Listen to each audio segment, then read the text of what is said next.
Egaa akkuma itti fufnetti jirra. Barnoonni keenya kanarraa fiiziksii kutaa 11ffaa boqonnaa 5ffaadha. Boqonnaan 5ffaanis heat conduction and calorimetry jechuudha.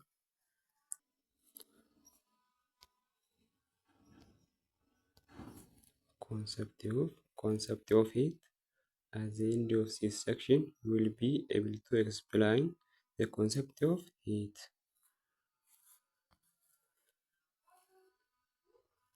And which is an transmit from one body to another as result of different in temperature. Heat jechuun energy daddabareedha jechuudha. Qaama tokkorraa yookaan iddoo tokkorraa gara iddoo biraatti kan daddabare tokko maal jedhama jechuudha? Heat jedhama jechuudha. Heat and work are two different way. Ho'aa fi working jechuudha. Heatii fi working two different way. Karaalee adda addaa lama kan maal jechuudha? Energiin ittiin daddabarudha. Siistama tokkorraa gara siistama biraatti. Heat is transfer of thermal energy. Garuu maal jechuudha? Garaagarummaan isaanii heatiin maal daddabarsa jechuudha?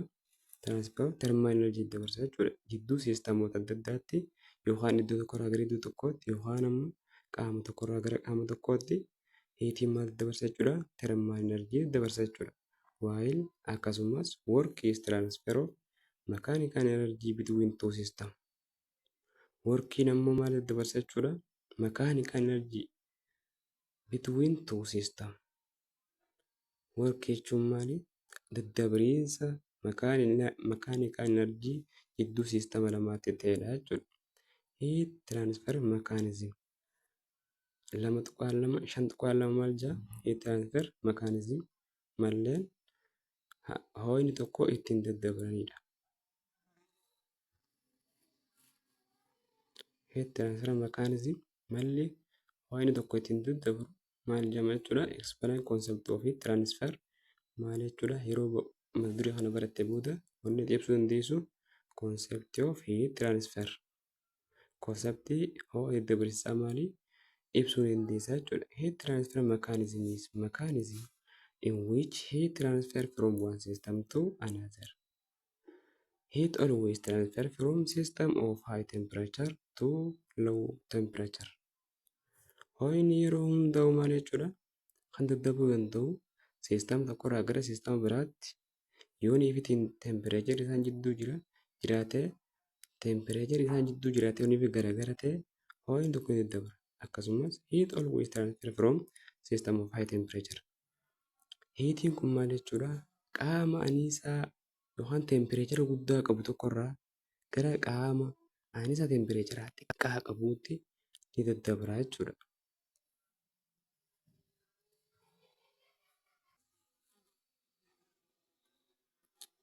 Heat always transfer from system of high temperature to lower temperature.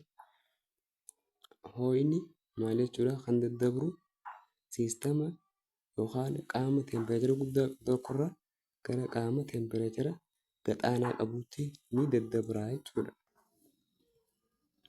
If temperature of two systems is equal, cannot transfer from one system to another. Yoommoo tempereecharri qaama lachuutu walqixa yoonii fi ta'e maal jechuudha? Heatiin kun hin daddabaru jechuudha. There are three heat transfer mechanism. Malleen ho'inni ittiin daddabaran karaalee sadiitu jira. Isaanis conduction, convection and radiation dha jechuudha. Conduction jechuun tuqaatii kan jennu san jechuudha. Conduction keessatti conduction is process by which heat energy is transmitted through collision between neighboring atom or molecules. Adeemsa karaa anniisaan ho'aa tokko ittiin daddabaru jechuudha. Karaa maal jechuudha? Collision jidduu atomootaa yookaan moleculoota jirtuun kan daddabarudha jechuudha. Convection jechuun ammoo transfer of heat from one place to another. Daddabariinsa ho'aa iddoo tokkorraa gara iddoo tokkootti due to movement of fluid. Daddabariinsa maal jechuudha? Fluidiitiin yeroo daddabaru maal jedhama? Convection jedhama jechuudha. Radiation kan jennuun ammoo heat transfer occur via electromagnetic wave.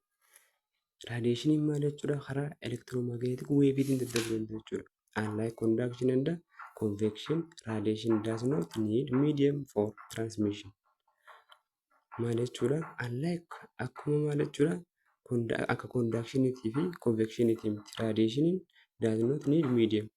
Maal jechuudha? Miidiyeemii hin barbaadu jechuudha. Daddabruudhaaf raadiyeeshinii keessatti akka conductioniitii fi convectioniitii miti jechuudha.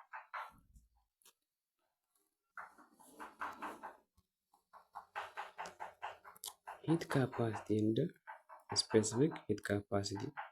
Shan tuqaan sadii maal jechuudha? Amma osoo asitti dabareen duratti karaan sadiin amma ittiin daddabaruu danda'an kun amma maal jechuudha? Qodaan kun maalirra ta'a? Istoovii irra taa'uuf jira. Amma kun maal jechuudha? Ho'i istoovii irraa ka'ee gara qodaatti daddabra. Bishaan qodaa keessa jiru maal jechuudha? Ni danfa jechuudha. Amma asirratti yeroo nuti dhufnee qodaa kana sibiila chaanaa kan qabannu ho'i as keessa dabree nutti dhufu maal jedhama? Conduction jechuudha. Xiqqaatiidhaan nuti daddabru jira jechuudha. Ammoo kan as keessaa kun maal jechuudha? Raadiyeeshinii jechuun karaa birqabaa kan jennu sana jechuudha. Raadiyeeshiniin birqaba waan ta'eef yeroo nuyi as keessatti fuula qodaa kana jechuudha. Istoovii kana bira qabnu maal jechuudha? Ho'i istoovii irraa ka'ee qodaa kanatti daddabra. Karaan kun maal jechuudha? Karaa birqabaatiin itti daddabra yookaan raadiyeeshinii jechuudha. Ammoo bishaanichi as keessa jiru kun kan qodaa keessa jiru kun ni danfa. Karaa maaliitiin? Inni kun conduction and radiation and itti aanu jechuudha. Maali? Inni kun karaa convectioniitiin achi keessatti daddabra jechuudha. Inni kun amma karaa moolaakiilootaati. Moolaakiiloonni kun as keessatti yeroo nuyi danfu jechuudha. Ho'i asirraa ka'ee qodaarraa ka'ee bishaanitti dabre moolaakiiloonni as keessaa kun maal jechuudha? Danfa. Yeroo nuyi danfisu inni kun maal jechuudha? Convectionii jedhama jechuudha. Kun maal jechuudha? Figuriin 5.1 kun kan agarsiisaa jechuudha. Itti aanu 3.3 5.3 dha. Kan tuqaan sadii maal jedhama? Heat capacity and specific heat capacity.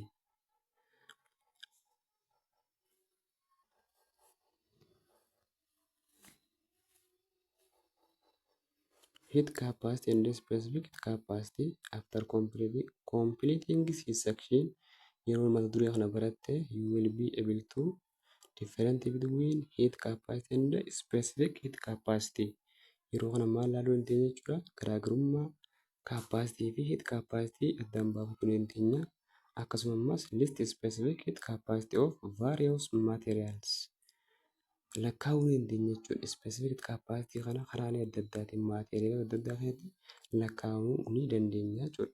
Heat capacity kan jennu amount of heat required to rise the temperature of one object by 1 Celsius or 1 Coulomb jechuudha. Hamma ho'a barbaadamu jechuudha. Tempereechara qaama tokko digirii Celsiusidhaan ol kaasuu kan barbaachisu maal jennaani? Heat capacity jennaan jechuudha. Hamma ho'a qaama tokkoo kan tempereechara waan tokko digirii Celsius yookaan tokko Coulombiidhaan ol kaasuuf barbaachisu maal jennaani? Heat capacity jennaan. Yeroo karaa maatimaatiksiin maal jechuudha? Asitti heat capacity walqixa maal jechuudha? Q over change of T, change of temperature, where C is heat capacity. Amma C kun maal jechuudha? Bakka bu'ee eenyuti? Bakka bu'ee heat capacity jechuudha. Q'n kun ammoo maal jechuudha? Amount of heat transferred to the object. Hamma anniisaa iddoo tokkotti daddabaree maal jennaani? Q'dha jechuudha. Change of T kun maal jechuudha? Change of temperature.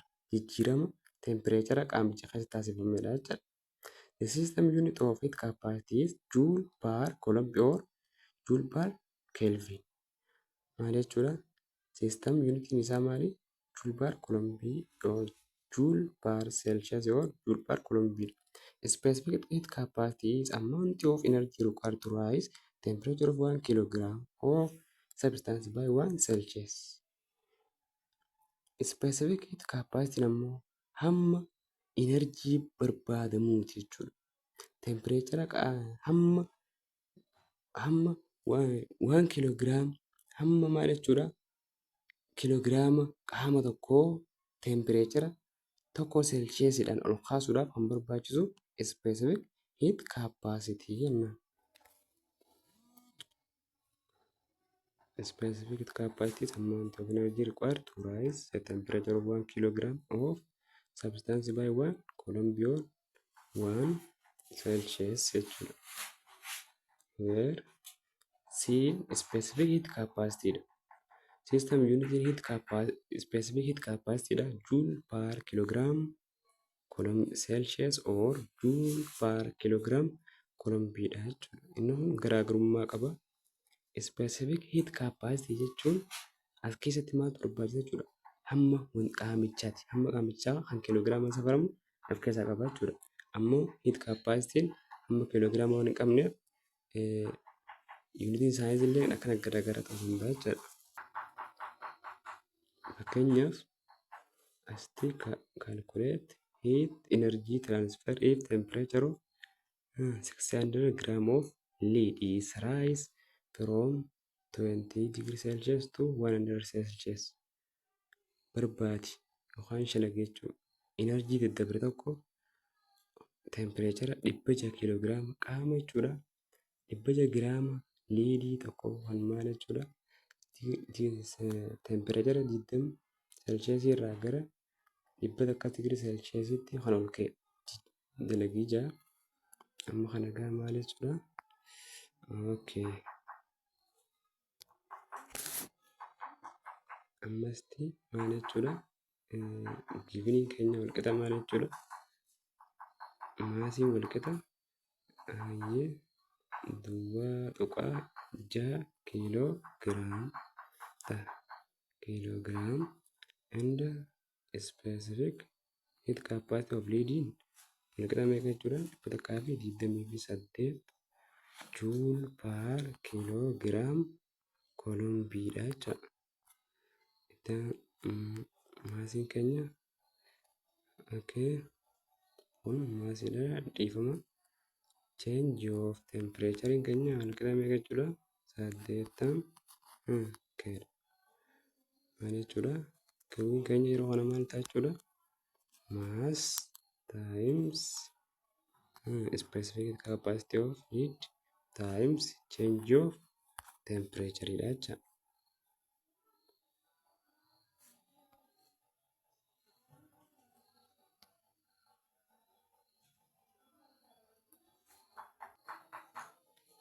Akkana ta'a. Yeroo kana maal jechuudha. Asirratti giifiniin keenya nu kenname maal jechuudha. Kiwuun keenya walqixa maali? Kiwuun keenya walqixa maal jechuudha.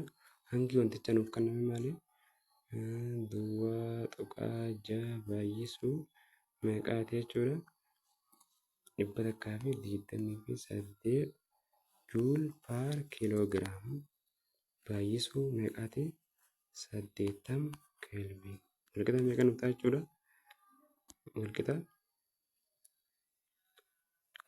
644 joule nuuf ta'a jechuudha.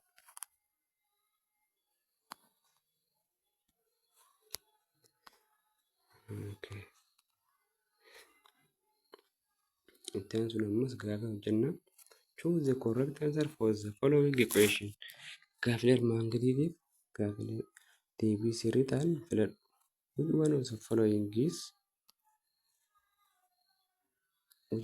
following is false about heat? Waa'ee ho'aa ilaalchisee kan sobate kan. A. Heat is transfer of energy between systems due to temperature difference. B. Heat is transfer of thermal energy between systems. C. Heat is not something you get it sitting down or at a stationary point. D. There is heat transfer between systems of equal temperature. There is heat transfer between systems of equal temperature. Kan as keessaa sobate kam jechuudha. D ta'a jechuudha. D maal jechuudha. Deebiidha jechuudha. Pick the individual statement. Conduction is the process by which Heat energy is transmitted through collision and convection is transfer of heat from one place to another due to movement of fluid. Kunillee sirriidha. C. Radiation is heat transfer occur via electromagnetic wave. Kunillee sirriidha. D'n kana jechaadha. D'n ansariidha.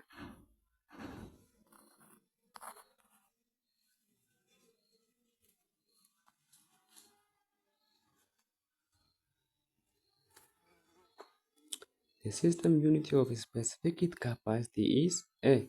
Joule per kilogram Celsius. B. Joule per kilogram Fahrenheit. C. Joule per kilogram Kelvin. D. All respectively. Amma kunis A sirriidha. C'aan sirriidha. D saniifuu maal jechuudha? B'n sirrii saniifuu deebiin maal jechuudha? D taate jechuudha. What is heat transferred if the temperature of 500 gram of coal is raised from 20 degrees Celsius to 18 degrees Celsius?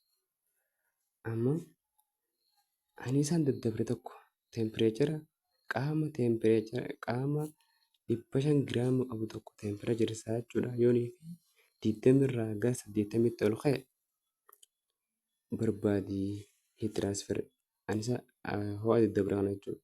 Difference specific capacity isaa nu kennamee jira asitti.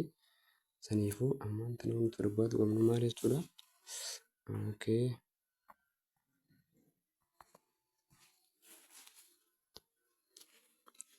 Giifiniin keenya maasiin walqixa maalii? Duwwaa tuqaa 5 kiiloo giraam. Duwwaa tuqaa 5 kiiloo giraam. Hayyee tempereecharri 80 jechuun maal jechuudha? Tiin walqixa meeqa jechuudha? Hayyee 60 digrii Celsius. Specific heat capacity isaanii maal jechuudha? Siin walqixa 29 joule per kilogram yoo ta'e maal barbaanna jechuudha? Kiwii barbaanna jechuudha. Kiwii walqixa mass times C times change of temperature. Saniifuu maal jechuudha? Duwwaa tuqaa 5 baay'isuu 129 baay'isuu 60 jechuudha. Maal nu dhufa jechuudha? Deebiin isaa giseenii fi dhooyina maal jechuudha? Deebiin maal taate jechuudha? A taate jechuudha.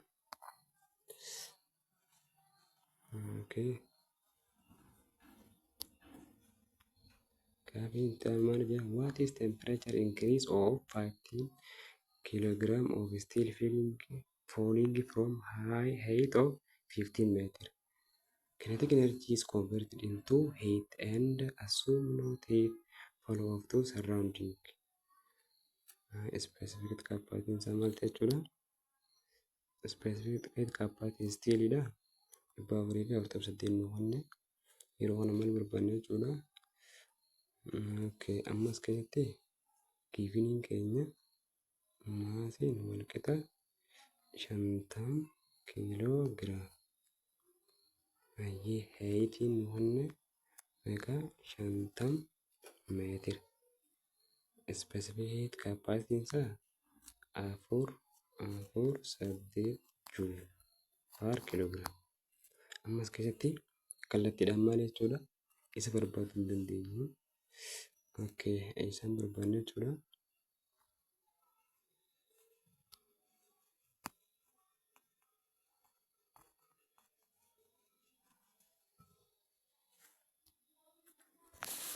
Ammas keessatti jalqaba maal barbaanna? Potential energy barbaanna jechaadha. Potential energy walqixa mgh dha.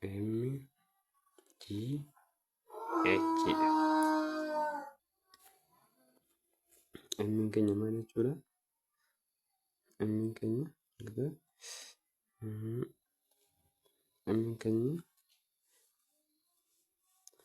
maal ta'uu danda'a? walqixa 50 baay'isuu jechuudha. Kuulli giraafitii meeqa jechuudha? 9.8 baay'isuu h'n keenya 50 ta'a. Yeroo kana meeqa nu dhufa jechuudha? 25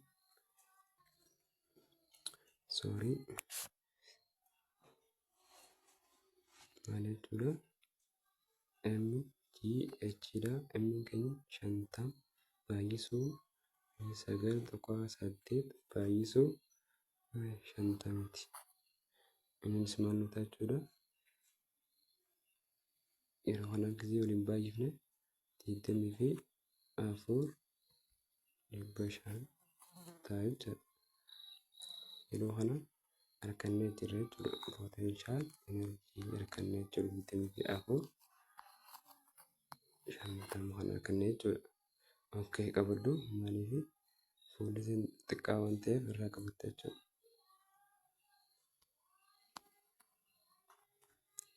Yeroo kana maal goona? Itti aansuudhaan potential energy kana potential energiin gara maal jijjiiruu qabna? Kinetic energy jijjiiruu qabna jechuudha. Kinetic energy walqixa 1/2 potential energy dha jechuudha.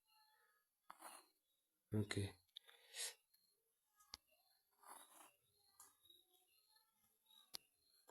Saniifuu maal jechuudha? Kinetic energy keenya walqixa maali? 1/2 24,500.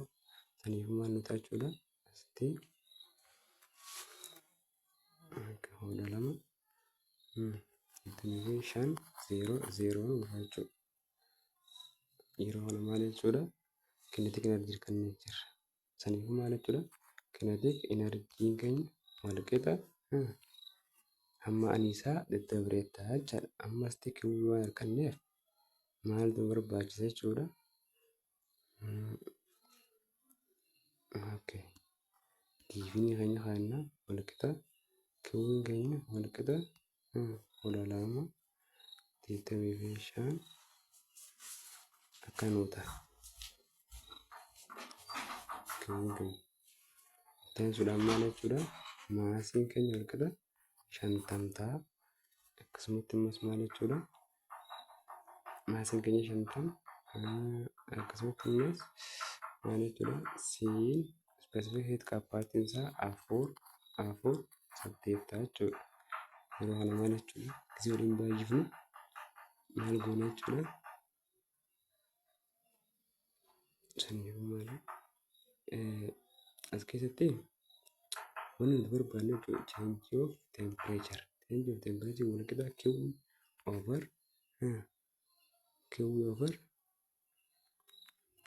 maal ta'a jechuudha?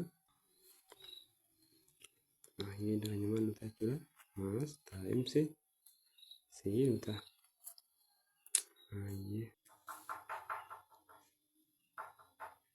Mass times C walqixa meeqa jechuudha? 50 baay'isuu 4 8. Saniifuu maal akkana jechuudha? Yeroo kana change of temperature keenya meeqa nu dhufa jechuudha? 225 irra jala 50 baay'isuu meeqaatiin 4 8. Walqixa meeqa nu dhufa jechuudha? Isiniif waliirra duwwaa tokko 5 nu dhufa jechuudha. Saniifuu tiiviin keenya maal nu ta'a jechuudha? Tiiviin keenya duwwaa tokko 5 nu dhufa jechuudha.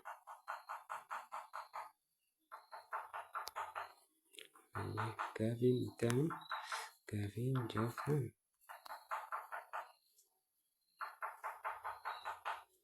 which one of the following is quantity should not be necessary now in order to determine of specific heat capacity of substances. Specific heat capacity substances tokko murteessuudhaaf kan nu barbaachifne kan mass of substance ni barbaachisa. The amount of heat energy supplied hunillee ni barbaachisa. The change in temperature hunillee ni barbaachisa. Kan barbaachifne maal jechuudha? Weight of substance as keessatti hirmaatu jechuudha. Saniif deebiin keenya D ta'a jechaadha. Okay. Itti aansuudhaan maali?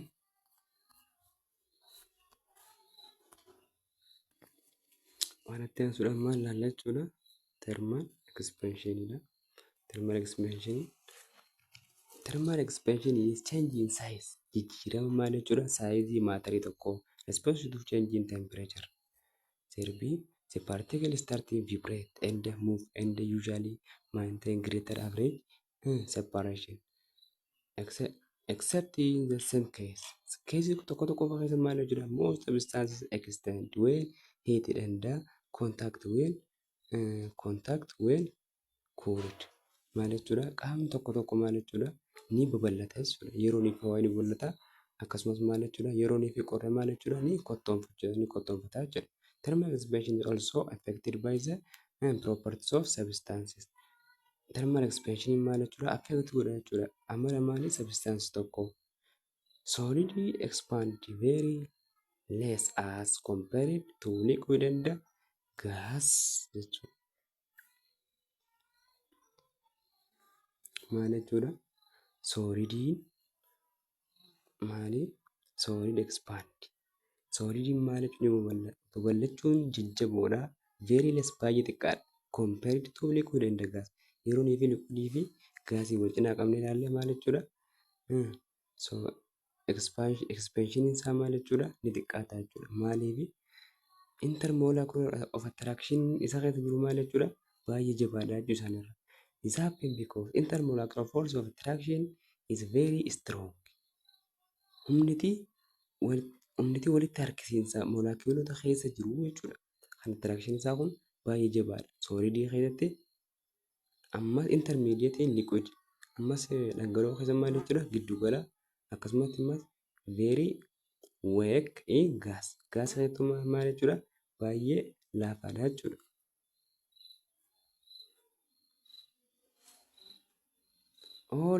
All factors that affect the thermal expansion will be treated below. Faktoroonni maal jechuudha? Thermal expansion qabu